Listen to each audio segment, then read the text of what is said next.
Udumo uNkulunkulu kweliphezulu lokuthula emhlabeni kubantu abathokozelwa nguye uJesu Kristu inkosi. uJesu Kristu inkosi. Siyambonga ke uNkulunkulu wethu ukuthi asihlanganise ngalendlela asihlanganise ngayo engeyinhlenge emnandi kodwa ke indlela yethu sonke ngoba kufanele sihambe sizivakashi kulomhlaba wonke umuntu unekhaya ngale lapho kufanele siye khona liyasetshenzelwa ikhaya esiyakulona ingakho ke sihlangene ngendlela esihlangene ngayo mangithobeke ke ngibingelele emndenini wakwaHlatshwayo ngiyathobeka kakhulu ngiyabingelela ngithi uJesu Kristu inkosi ngibingelele ke komakhelwane ngibingelele ebandleni ngibingelele abefundisi mabekhona ngibingelele omama obaba intombi nezinsizwa nabo ke abasinandiselayo ngomculo egameni lenkosi yethu uJesu Kristu ophilayo ngiyethemba ukuthi kezwakala lapha emuva ngiyabonga makuzwakala siyambonga ke uNkulunkulu sekukhulunyiwe ke kakhulu ngogogo uMahlatshwayo mina ke bengimbiza ngoSG abese mama Theko uyahleka mangithi gogo SG angazi ukuthi umuntu usezosho kubani athi gogo SG kodwa uNkulunkulu ohlela izinto zakhe ngendlela yakhe ukwenzile kwaba kulesi simo esikusona njengamanje ngithanda ke ukuthi ngale kokuchitha isikhathi mina ke angisezukhuluma ngaye mina ngizokhuluma nabantu abaphilayo abantu abaphambi kwami ngizoqala ngokuthi ngifunde amavesi engiduduza ngawo umndeni bese ke ngingena enkonzweni ngizowafunda nje angizoshumayela ngawo kodwa ngiyaduduza umndeni Isaiah 41 uverse 10 noverse 13 othi ungesabi ngokuba mina nginawe ungapheli amandla ngokuba mina nginguNkulunkulu wakho ngiyakuqinisa futhi ngiyakusiza yebo ngiyakusekela ngesandla sokunene sokulunga kwami athi uverse 13 ngokuba yimina uJehova uNkulunkulu wakho obamba isandla sakho sokunene nothi kuwe ungesabi mina ngiyakusiza incwadi kaJob chapter 7 uverse 1 uthi umuntu akasempini yini emhlabeni imihla yakhe ayinjengemihla yomqashwa na imihla yami iyashesha kunesaluko iphela ingenathemba khumbula ukuthi ukuphila kwami kungumoya iso longibonayo alisayi kungibuka amehlo akho esekimi angisekho ifu liphela lihamba kanjalo owehlele endaweni yabafileyo akasayikhuphuka akasayikubuyela endlini yakhe indawo yakhe ayisayikumazi uJob 27 uverse 8 elokugcina lelo engiduduza ngalo liyini ithemba longenaNkulunkulu nxa enqunywa lapho uNkulunkulu esusa umphefumulo wakhe na umbuzo ke loyo ngigcina ngawo liyini ithemba longenaNkulunkulu ngingakaqali ke ngithunyiwe ke ibandla ukuba silethe envelope lapha ekhaya ngenzela ukuthi ngihlukane nayo la iduze kwami ikwazi ukusebenza kahle umfundisi uZwane uzongisondezela ke ngoba mina ngibazi kahle abantu bala ekhaya lo kufanele ngimnikeze eziphambili ngimnikeze kube ubufakazi namba bekubiza qola namba bekubiza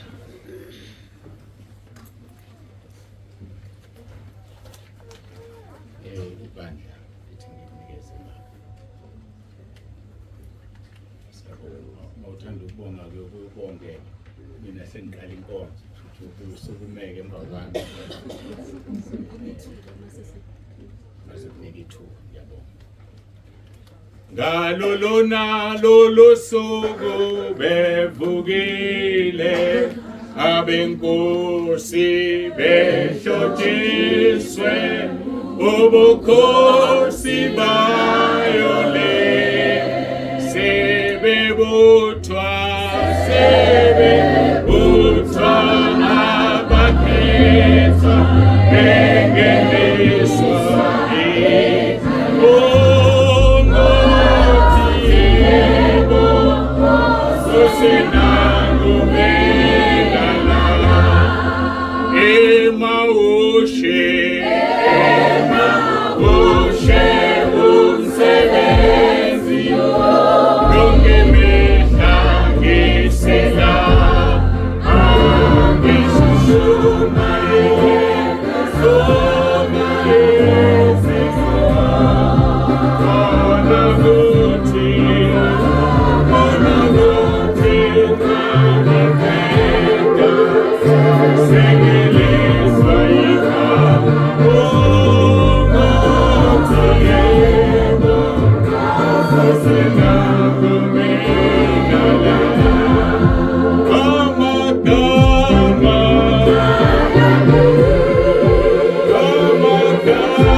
Sizovula amaBhayibheli ethu incwadi yamaHebheru chapter 12.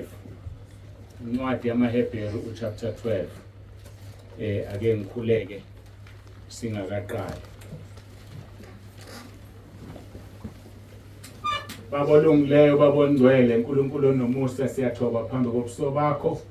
Ngiyakhuleka Nkosi kubo bephakathi kwethu ngomoya wakho ingcwele.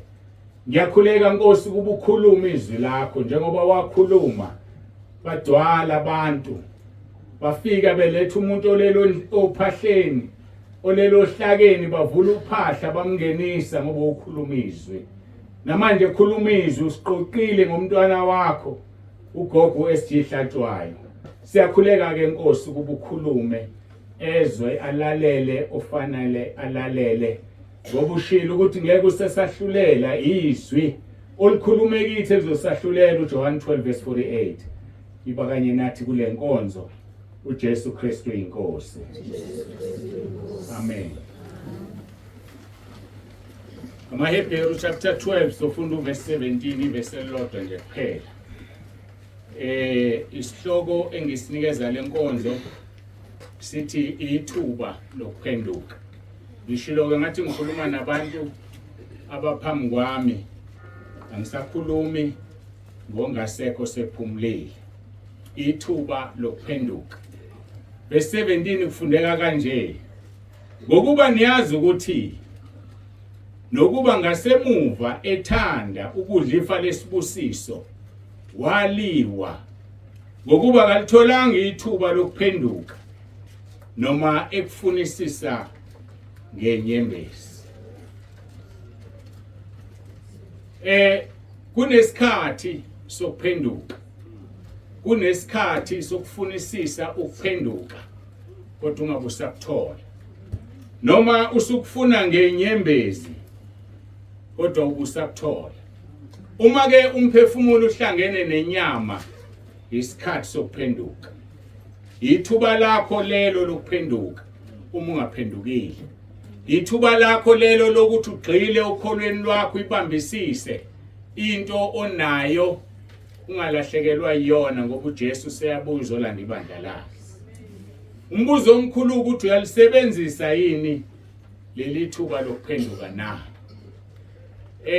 Uma ngishumayela ke angishumayela ingqondo yami ngiyakhotha kakhulu ezwini lenkosi bekuyokusiza ke ukuthi ulalele mawunokubhala ubhale mawungenakho bashilo ke bathi ube balalelisisa ama voice note abanye sine group enkulu nabantu abangaphezulu ka 8000 engizothi mangiqeda la bayilindele lenkonzo bona ke banenhlanhla ukuthi bazolokhu beyilalela amavesi bewalandela. Nawe ke mawuthanda ukungena kuleyo group kulula nje sicela igama lakho nesibongo nendawo ohlala kuyona ne-WhatsApp number yakho unikeze umfundisi uzwane lo osiphathela uhlelo uzobe usuyayithola inkonzo ziza kuwe njalo usuku nosuku. Le camera oyibonayo ngaphambili lenkonzo bayilindela engingabazi bangakanani ku YouTube sikhona nase page lika YouTube. Sikhuluma ke ngethuba lokuphenduka uthi verse 17 ke ngokuba niyazi ukuthi nokuba ngasemuva ethanda ukudla ifa lesibusiso waliwa ngokuba kalitholanga ithuba lokuphenduka noma ekufunisisa ngenyembezi. Masibheka izwi lenkosi uJeremiah 22 verse 21 lichaza ngalo ithuba lokuphenduka. Uthi uNkulunkulu ekhuluma ngomprofeti uJeremiah ngakhuluma kuse nenhlanhla kepha wathi angizwa. Lokhu kuyindlela yakho kwasebusheni bakho ukuthi awulizwa izwi lami. Ngiyakholelwa ukuthi awuqali ukuba senkonzweni namhlanje. Ziningi inkonzo sizihambile ezinye bekuba imingcwabo ezinye lapho khonza khona uthandile ukuthi ungayikhona njengoba kuyisonto ube kanye nathi ngapha siyabonga kakhulu. Kodwa umbuzo wami uthi uyalizwa izwi likaNkulunkulu na? Uyalenza yini? Ngoba lithi ubusisiwe oluzwayo alenze. Ufana nendoda uMatthew chapter 7 oqala lapha ku verse 21 ufana nendoda yakhe indlu edwaleni. Zafika imvula zafika ikhukhula zizama ukuyikhukhula isukanga ngoba yakhiwe edwaleni. Umuntu loyo olizwayo izwi likaNkulunkulu alenze.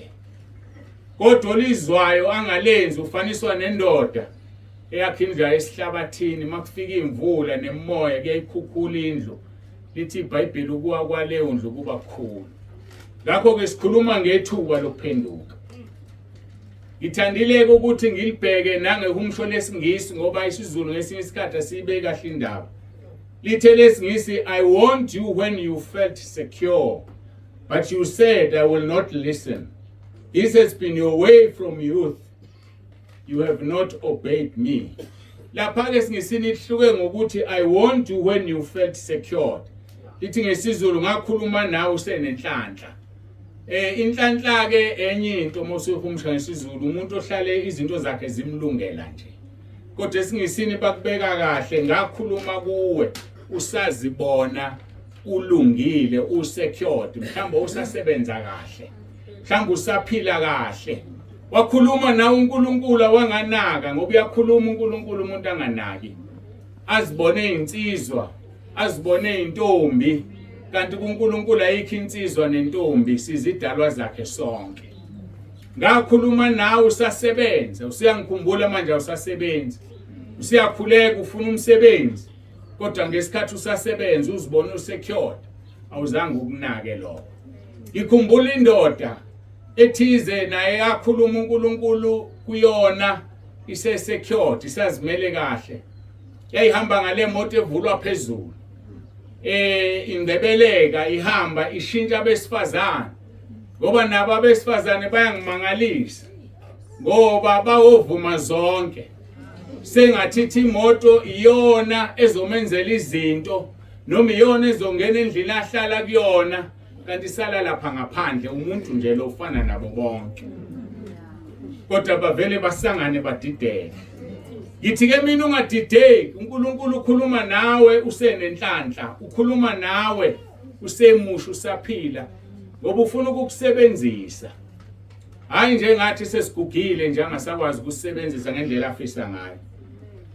Lensizwe ithe ipakile kwase kufika omunye wayishumayela ivangeli. Mayifika kuyona wazama ukukhuluma nayo lensizwa. Lensizwa ayangezwa. Wayincenga ezama ukukhuluma nayo. Lensizwa ayangezwa. Ithe isuke yadumisa imoto, athi ivulekile imoto. Ithe mayibona lo uthi ayizwa vele waliphonsa iBhayibheli. Yasuka yadlubulundela nemoto yayo ithi angifuni ukuzwa lento ongitshela ngayo. Ngakhuluma kuse nenhlanhla. Kodwa ulizwe izwi lami. Yathi mayisanda ukusuka yeqa amarobot ambalwa kwenzeka ingozi. Ngoba uyakhuluma uNkulunkulu kanti sekusuku lwakhe lokugcina. Njengoba sihlezi la sonke ukhona uyamazi yena olandela uSG. Ungaba yimina kungaba uwena sibamba ulayini olayini undlela umnandi ngayo asibanga ufana wasebank la umuntu engenela khona kuxatshane nakho hey mina ngifike kuqala la ayisebenzi ukufika kuqala nokufika muva uNkulunkulu usimise ngendlela yakhe ithuba lakho lokuphenduka utho yathi mayenzeka ingozi lavele lavuleka leli iBhayibheli lavuleka kwisambulo 21 verse 8 wathi mayiqeda ukufunda waphuma umphefumulo. Isambulo 1 verse 8 21 verse 8 uthi kepha amagwala nabangakholwayo nabanengekayo nababulali nezifebe nabathakathi nabakhonza izithombe nabo bonke abaqamba amanga isabelo sabo sokwasechibini elivutha umlilo nesibabuli okungukufa kwesibili. Yathi mayiqeda ukufunda lelizwi waphuma umphefumulo. Angazi ukuthi mina ngiyobe ngiqeda ukufundani bese uyaphuma. Wena uyobe uqeda ukufundani bese uyaphuma. Uthi uNkulunkulu ngakhuluma kuse nenhlanhla kepha wathi angizwa. Uthi lokhu kuyindlela yakho kwasebusheni bakho ukuthi awulizwe izwi lami. Kwenzekani kuwe uma uJehova ekhuluma nawe ungezwa? Ngoba kufanele sikubheke nalokho. Uzothi omunye hayi uma esekhulumile pho ngenzeni mina ngalokho. Mawubheka izwi lenkosi kuZakhariya chapter 7 verse 11 no 13. Kepha bala ukulalela baphekula ihlombe benza izindlebe zabo zababuthuntu kuba bangezwa. Angazona noma uyangena nikuleli verse. Mawushunyezwa na uphekula ihlombe uthi anginandaba nalento okhuluma ngayo. U2 verse 13 kaZakhariya 7 kwathi njengalokho wamemeza bona bangezwa uNkulunkulu kanjalo usho uJehova sebawothi bayakumemeza bona ngingezwa mina. Yakubahlakazela phakathi kwezizwe zonke abangazazanga. Mhlambe isona sizathu nje uNkulunkulu akawuphendula umkhuleko wakho. Kade uthandaza ukukhulekela lento oyifuna indaba ungaphendula. Ngoba wakhuluma nawe usenenhlanhla awangezwa. Wakhuluma nawe wazibona ungcono wena. Njengamanje usuyakhuluma uyakuziba. Khumbula unguNkulunkulu owahlulela ngokulunga. Uthi kuJeremiah 32 verse 19 unguNkulunkulu omkhulu emaswini. Onamandla ezenzweni. Amehlo akhe avulekele zonke indlela zabantu kuba anike kube yilona loyo njengezindlela zakhe nanjengezithelo zemsebenzi yakhe. Ngiyalisaba leli verse uma lithi amehlo akhe avulekele zonke izindlela zabantu ukuba nikeze umuntu njengezindlela zakhe nanjengezithelo zakhe. Kusho ukuthini lokho? Yini indlela yomuntu? Yini isithelo sakhe na? Abanye abantu mabefa imisebenzi yabo bayifica phambili. Abanye abantu mabefa imisebenzi yabo iyabalandela. Yilokho okushiwo yilelizwi ukuthi uNkulunkulu ukunika njengokomsebenzi wakho nanjengokwesithelo somsebenzi wakho. Ake ngizama ukuyichaza khona uzoyizwa. Ake sithi nansi insizwa esikhulile inomndeni osemusha. Mhlawumbe inenkosana yayo umfana ona 5 years. Ishadile isawondla umndeni wayo isebenza kahle. drive imoto enhle enkulu bafike laba abathatha imoto ngenkani bamkhombe ngesibhamu bese bayambulala bayithatha imoto yakhe. Imisebenzi yabo leyo abazoyifica phambili balindile bangababulala ngithi sifuna isithelo ke manje lengane isakwazi ukukhula mhlawumbe uNkulunkulu wayidalile ukuthi lengane izoba udokotela isiza abantu abagulayo mhlawumbe wayidalile ukuthi izoba umfundisi baphenduka abantu mhlawumbe igcine umongameli iphethizwe ngendlela uNkulunkulu afuna ngayo ayisakwazi ukufunda unina mhlawumbe akasebenzi seyifile lensizwa bayiphuca imoto ikhule lengane isiyakhuthuza izama ukuphila kusaphileki ubani odala ukuthi lengane ikhuthuze yilabo ababulalwise ngakho ke imisebenzi yabo izobalandela imisebenzi yabo bayifice phambili izithelo ziyalandela ngakho noma yini oyenzayo inesithelo mawenza into embi uzolahlwa ngayo kodwa usazosha kakhulu esihogweni ngezithelo ezosala ithelwa emhlabeni ngenxa yesenzo sakho ngakho ke yazi ukuthi noma yini oyenzayo usazoyijezela nomphumela wayo isithelo sayo usazoyijezela unguNkulunkulu owahlulelayo angiliphinde leli verse uJeremiah 32 verse 19 unguNkulunkulu omkhulu emaswini onamandla ezenzweni amehlo akhe avulekele zonke indlela zabantu kubanike kube lona lo njengezindlela zakhe nanjengezithelo zemisebenzi yakhe. Isiqubulo senkonzo yethu namhlanje sithi ithuba lokuphenduka. Angazi noma uzolisebenzisa yini ke wena. Ngakhuluma kuse nenhlanhla basebusheni bakho wangiziba namanje usangiziba kusho njalo uNkulunkulu. Numeri 32 verse 23 yepha uma ningenzi njalo bhekani nonile kuJehova yazini ukuthi isono senu siyakunifumana. Isono umuntu siyamfumana. Masil understand igama lokufumana ukuthola ngithi. Uthola into enjani elahlekile. Kuthiwani makuthiwa isono umuntu sizomthola. Kusho ukuthi khona izimo la umuntu ezobaleka athi ubalekela icala lakhe lizomfuna limfumane njengenja ezingelayo izumkhondo wenyamazana izoyilandela izivuse la icashe khona. Elinye ikhehla elafunyanwa emsebenzi yalo lalihlezi endaweni ngintshela ingalekwane ngintshela into ekhona laliphila ngokuntshontsha lingakabi ikhehla liubaba nje lintshontsha imfuyo yabantu belesaba ngoba laligqirhile kuyagqirhwa phela ngithi khanjwe inyama belisola kodwa besaba ukubhekana nalo laze laguga la uyeka lo msebenzi lithe seligula sekufanele life alangafa lagula ikhehla lithe lisuka lezwakala ngelinye ilanga lathi inkomo zakwamkhize zingivimbile ngibizeleni umndeni okwamkhize ngizoxolisa ngayintshontshe inkomo zakwamkhize hayi bawubiza umndeni okwamkhize uthi ufika akasakwazi ukukhuluma akasakwazi ukuxolisa isono sakhe simfumene simfunile saze samthola sizokufuna nawe isono size sikuthola mhlawumbe ngeze athi eyithize usemncane ukhula wahlangana naleya insizwa kwahlala isisu wasaba wena ukuthi uzophoxa abazali bakho mhlawumbe bawukuthile esontweni wayihoshula ingane ngifuna ukukutshela ukuthi isono sakho sokufumana leyo ngane la emkhathini ngoba ife ngakabi isikhathi ayikho ezulwini ayikho esihogweni ilinde wena isono sakho sokufumana izono ziyavunywa uma isono ungasivumi isono siyakufumana abanye balala ebusuku iyakhala lengane abanye balungelwa izinto uyaqonda ukuthi ngenze ukuthi umshado wakhe awuyiphambili nje ngoba wena wabulala ingane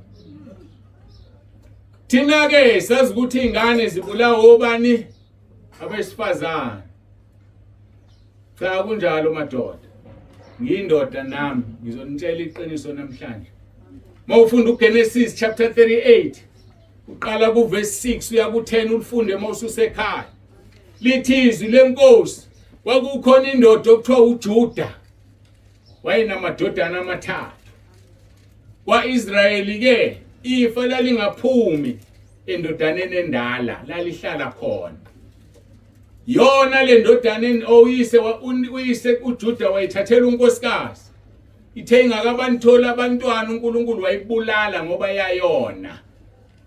Wayesethi uNkulunkulu wathi uJuda uyise hayi uNkulunkulu. Ndodana number 2 ngena umkamfowenu uzalele umfowenu indlalifa. Ngoba akakwazi unumber 2 ukuzala indlalifa. Kufanele angene umkamfowabo ngoba indlalifa kufanele iphume kunkosikazi kabani kamfowabo oqala. Ngamanye amagama uzoba namakhosikazi amabili, uzoba nale yakhe la ezothola khona izingane zakhe. Abese yakuko kumkamfowabo ayokhipha izindlalifa kuline womfowabo. Kwakwenziwa njalo. Lithi ke iBhayibheli lo mfana number 2 waya kumkamfowabo ngoba engafuni ukunika umfowabo inzalo wachitha ngaphandle. Ngizogcina kanjalo bazongizwa abadala. Ngesikhathi echitha ngaphandle yenze njani uNkulunkulu wambulala ngoba izingane zibekwe endodeni. Ngesikhathi usoma wenza lezo zinto angisezujula kunezingane ubulala izingane. Ngakho ke akubona besifazane bodwa ababulala izingane namadoda ayazibulala izingane. Lezi izingane zimile zila emkhathini. Lezi izingane zinomona zinomhawu. Usushadile ukaniwe. Impilo yakhe imila yiphambili. Zithi lezi izingane ngizoke ngibone lezi izingane ezalwa la ekhaya mina ngoba ngazalwa ngalahle ethawuleni. Ngizoke ngibone ukuthi zizofunda yini zizobhema insangu zibe imquba zidla ama drugs. Isono sakho sizokufumana. Vuma izono zakho. Ngoba mawungazivumi sizokufumana. Umnandi wenza izinto uzizwe insizwa uzizwe intombi. Usakhetha intombi oyithandayo mhlawumbe ufuna isidudla mhlawumbe ufuna isilenda. Kodwa luyazi usuku oluvutha njengeziko. Ithuba lokuphenduka leli esilinikezwe uMahlatshwayo ngokuthi uNkulunkulu amthathe. Uthi uIsaya ngokufa kwenkosi uZiya ngambona uJehova. Bekuzoba kuhle nawe mawungakholwa ngokufa kuka Hlatshwayo uphenduka usindiswe ngoba ithuba lokuphenduka leli. Bengichaza ke ukuthi uma ungenzi njalo bheka wonile kuJehova isono sakho sokufumana. Lini ithemba longena uNkulunkulu nxa inqunywa lapho uNkulunkulu esusa umphefumulo wakhe na. Mangathiwa namhlanje usuku lwakho uyahamba lini ithemba lakho. Ngoba siya kuNkulunkulu osidalile. Uthema idala umuntu ke wakhuluma la ubaba ngixoliseke isibongo sengisikhohlile. Wakhuluma ngokuthi uNkulunkulu usidalile. Wafike wabumba ibumba waqeda wasephefumulela kulo. Sase siphila. So uma sidala kuNkulunkulu usidale ngezinto ezinamakhaya. Umzimba sothatha lo mzimba sowutshala lapha enhlabathini ngoba ikhaya lomzimba. Umphefumulo uzophindela kumnikazi wawo unikayo. Uthi umbuzo wami liyini ithemba lakho na? Ngakhuluma kuse nenhlanhla. Kuyindlela yakho yokuthi awuzwa wena kusukela kwasebusheni bakho. Phenduka. Vume ngomlomo wakho uthi uJesu KRISTU uyinkosi. Sizwile ukuthi ukhulumile ngalokho kwaze kwaba igama lakhe. Uvume izono zakho uzishiye ubhabhadiswe egameni lika Jesu KRISTU. Ukholwe ukuthi uNkulunkulu wamvusa uJesu kwabafileyo kube ngokulunga kuwe. Abase Roma 10 verse 9 no 10 lo. Ngoba uNkulunkulu wethu John 3 verse 16 walithanda izwe kangaka waze wanikela ngendodana yakhe ezelwe yodwa kuba yilona loyo okholwa yiyo angabhubhi kodwa abe nokuphila okuphakade. Okholwa indodana unokuphila okuphakade kepha ongakholwa indodana ayibona ukuphila kodwa intukuthelo kaNkulunkulu ihlezi phezukwakhe. Nanti ithuba lokuphenduka. Susa intukuthelo kaNkulunkulu phezukwakho. Mufundisa Isambolo 3 verse 20 uthi uJesu bheka ngimi ngasemnyango ngiyangqongqotha Uma umuntu ezizwi lama vule eminyango ngiyakungena kuye ngidle naye nayadle nami. uJesu umeli uyangqongqotha uma ungakholwa. Umeli uyangqongqotha uma ungakazuyivuma izono zakhe. Izono ziyavunywa. uJesu uyavunywa ngoRoma 10 verse 9 ukuthi uyinkosi. Kufanele umvume. Athi kwisambulo 14 verse 13 ngase ngizwi izwi livele ezulwini lithi loba ukuthi babusisiwe abafileyo abafele enkosini kusukela kulesi sikhathi. Yebo usho umoya ukuze baphumule ekhandlekeni kwabo ngokuba imisebenzi yabo iyabalandela. Busisiwe kumuntu ofele enkosini njengalo mama. Ngoba imisebenzi yenze njani izokulandela. Noma mihle noma mibi. Isono sakho sokufumana kodwa mosuvumile ngeke sisakufumana ngoba sifana nenja nje wangishilo ukuthi inja izwa inyamazana ngomkhono. Mawusugezwe ngegazi lika Jesu isono wasenzayo sisakwazi ukuthola ngoba usunuka igazi lika Jesu. Angithi phela mawuhambe uyogeza ufika ubuka mawusanda ukuphuma egezeni unuka lensipho obugeza ngayo. Abakwazi ukuhlonisa amaphuma ukuthi hawu kade ugeza ngelakhi wena noma ipalmolive. So ogeze wahlanzwa ngegazi lika Jesu. Isono sakhe ngeke simfumane ngoba ngeke simthole usethethelela izono zakhe. Uthi kuJesu bheka ngiyeza njengeseli isambulo 16 verse 15. Ubusisiwe olindayo alonde izingubo zakhe ukuba ngabe ngohambaze baze balibone ihlazo lakhe. Ziyalondwa ingubo ziclean ngokuthi uzigeze egazini lika Jesu. Izono ziyavunywa ngoba uma sifuna ukufana naye 1 John chapter 3 verse 3 lithi bonke abafuna ukufana naye abanalelo themba bazihlambulula kuye ngoba yena uhlambulukile. Uthi umbuzo wami lini ithemba lakho? Yilo leli thuba olinikezwa manje lokuphenduka. Njengamanje ngizovula ithuba lapho khona ngifuna sikhule kuRoma 10 verse 9 umvubu uJesu ukuthi uyinkosi. Uthi verse 10 wakhona uma uvuma ngomlomo wakho ukuthi uJesu Kristu uyinkosi ukholwe enhlizweni yakho ukuthi uNkulunkulu wamvusa kwabafileyo uzosindiswa. Salvation is so simple. Ayinawo amananga. Vuma ngomlomo wakho ukuthi uJesu Kristu uyinkosi. Ivangeli abelishumayela baze balinika yena bathi igama lakhe. Vuma nje ukuthi uJesu Kristu uyinkosi. Uzobona izinto zakho zilunga zikhanya. Abanye ngisho begula bathi uJesu Kristu uyinkosi. Khona enye ingane eyashona kwamakhelwana kudala kakhulu kuwo lonyaka. Sikuthola la egroupini. Bambiza umakhelwana bathi siyakwazi wena yakholwa uyathandaza. Nansi ingane isithule. Na ingane isibanda. Weza nefoni kule foni kunalomkhuleko Roma 10 verse 9. Ofika ubeka lo mkhuleko enganeni. Wakhuluma lo baba okhuluma kuona. Wakukhuluma lo mkhuleko maqede. Thema iqede wona ingane ivula amehlo. Yaphila. Ngalo mkhuleko nje esizokhuleka manje. Uthi uJesu ngikukuvuka nokuphila. John 11 verse 25. Okholwa yimi nomefa wophila. Asikhulekeni umkhuleko ozosiphilisa. Bese sihlukana nezono. Sihambe ngobungcwele. Uyikhumbule lenkonzo.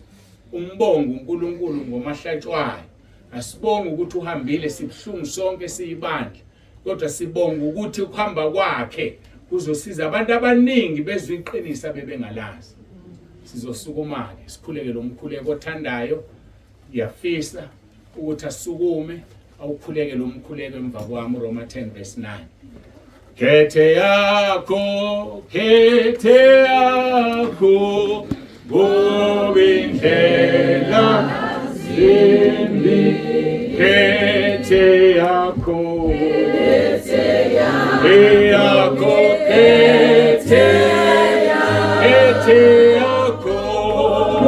ngobindlela zimbi. Enye iya egufe. Enye iya eguphile. Khethe yakho khethe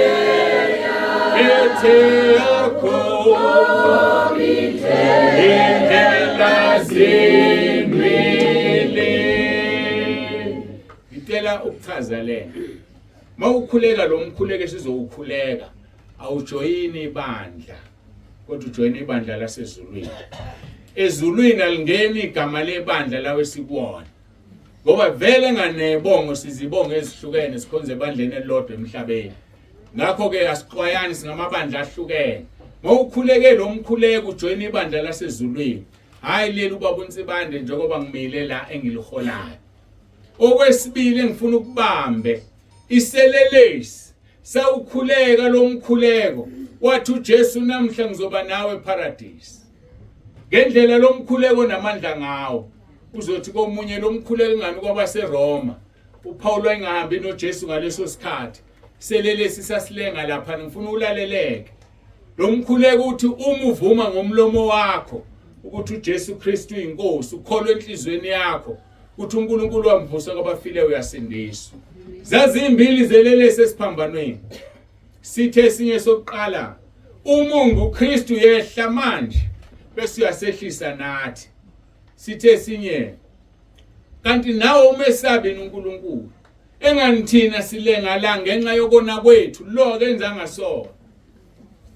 Sase sithi Jesu uzongikhumbula embusweni wakho. Uthi umbuzo wami ke wazi kanjani ukuthi uJesu uyinkosi? Ngoba akekho umuntu onombuso engeyona inkosi. Sithi leselelesi Jesu uzongikhumbula embusweni wakho. Okungukuthi sasivuma ukuthi uJesu uyinkosi. Wathi uJesu namhlanje ngizoba nawe eparadise. Ngakho masikhuleka lo mkhuleko kanti sokusuku lwakho lokugcina ngifuna ukukunika isiqiniseko ukuthi namhlanje uzoba noJesu eparadise. Asiphakamise izandla sikhuleke nisho emva kwami. Nkosi Jesu, ngiyavuma ngomlomo wami ukuthi uyinkosi. Ngiyakholwa enhlizweni yami ukuthi uNkulunkulu wakuvusa Nkosi Jesu kwabafileyo. Ngiyakhuleka egameni lakho Nkosi Jesu ukuba ungisindise. uSathane angimfuni, amadimoni angiwafuni. Ngiyacela Nkosi Jesu uphathe impilo yami, ungikhulule emandleni kaSathane, ungilondoloze Nkosi, uzongivuse ngosuku lokugcina. Ngiyabonga egameni lakho Nkosi Jesu. Amen. Nisamileke niphakamisa izandla ngicela ukukhuleka mina maniqeda lapho sobe sesiqedile. Baba egameni lika Jesu ophilayo nanti ibandla lakho Nkosi limile.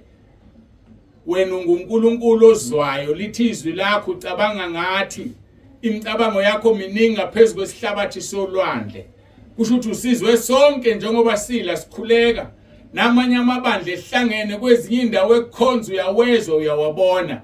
Ngoba uNkulunkulu obona yonke into nozwa yonke into. Ngiletha namba abantwana bakho Nkosi phambi kwakho asebethandazile. Ngiyacela ukuthi wenze izwi lakho uverse 10 othe umuntu mayivume ngomlomo uyasindiswa. Ngingasho ukuthi bengasindisiwe abanye babo basindisiwe, kodwa babasindiswe ngoba sisindiswa usuku nosuku. Intuli zendlela ziyasithela zikamoya. Bangcwelise Nkosi kusukela manje. Ubalondoloze uzobavuse ngosuku lokugcina. Siyakubonga Nkosi ngale nkonzo osenzele yona, zibhlungu inhliziyo kodwa okukhulu kwazi ukuthi ngalolu suku Nkosi sazana nawe. Ngalolu suku sasondela ebusikhoneni bakho safunda umkhuleko besingawazi uRoma 10:9. Ngiyacela ke Nkosi ungcwelise uhlanze kube yilona loyo ngegazi lendodana yakho. Ngiyakhuleka uNkulunkulu onomusa iba nomusa kulona loyo khona la. Ukuba lo mlilo Nkosi osuwokhelile kulona loyo uvuthe ahlukane nesono, ngiqalekisa imoya amadimoni amadevil worshippers awana sabelo phezulu kwabantwana bakhe sebekhulekela umkhuleko. Ngiqalekisa amandla obumnyama, ngiqalekisa umoya wobubha, umoya ongasebenzi, yafuna imisebenzi ushilo Nkosi kuMahubane 3 verse 5 wathi usuthisa ukulangazela komuntu ngokuhle ngenxa yokuthi uthandazile lo mkhuleko uvula amathuba omsebenzi abasebenza abantwana bakhiphela indlala emakhaya babonakala ukuthi bakhonza uNkulunkulu ophilayo. Ngiyathandaza Nkosi namhlanje ukuthi bonke abakhona la abakhulekela umkhuleko babusise balondoloze uzubavuse ngosuku lokugcina bangene ezulwini ngamasango bangafani naleyo nsizwa eyayidlala ukuceba nemoto evuleke phezulu eyathi mayinikwa iBhayibheli ayangalifuna kodwa before kuphuma umphefumulo yezwa ukuthi indlela yakho iyechibini lomlilo. Kusisa-ke Nkosi kube lona loyo. Siyabonga sinikela kuwena lenkonzo uJesu Kristu inkosi. Amen. Amen. Seningahlala ke siyabonga. Nginesicelo la angazi uma ukhona umfundisi wendawo okhona. Ngingafisa vele ukuze sithathele inkonzo yasemathuneni. Nginjalo mina angifisi ukuthi ngithathe yonke into ngiyenze ngedwa. Umfundisi wendawo maye khona ungasiza sithathele inkonzo yasemathuneni. Niyazana ke bazalwane mbukeni imqhubo okushe nimtshela ukuthi kukhulunywa nawe. Ngiyafisa ngiyacela kodwa ke maye ngekho ngizonikeza ke labo engihamba nabo ke njengoba sekushiwo khona nomfundisi wasegolile abakhona udinga senginikeza bona ke ithuba kodwa bengifisa ukuthi sinikeze umfundisi wendawo awenze umsebenzi emathuneni. Ngiyabonga ngibuyisela konke kumphathi wohlelo uNkulunkulu abe nani uNkulunkulu anibusise uJesu Kristu inkosi.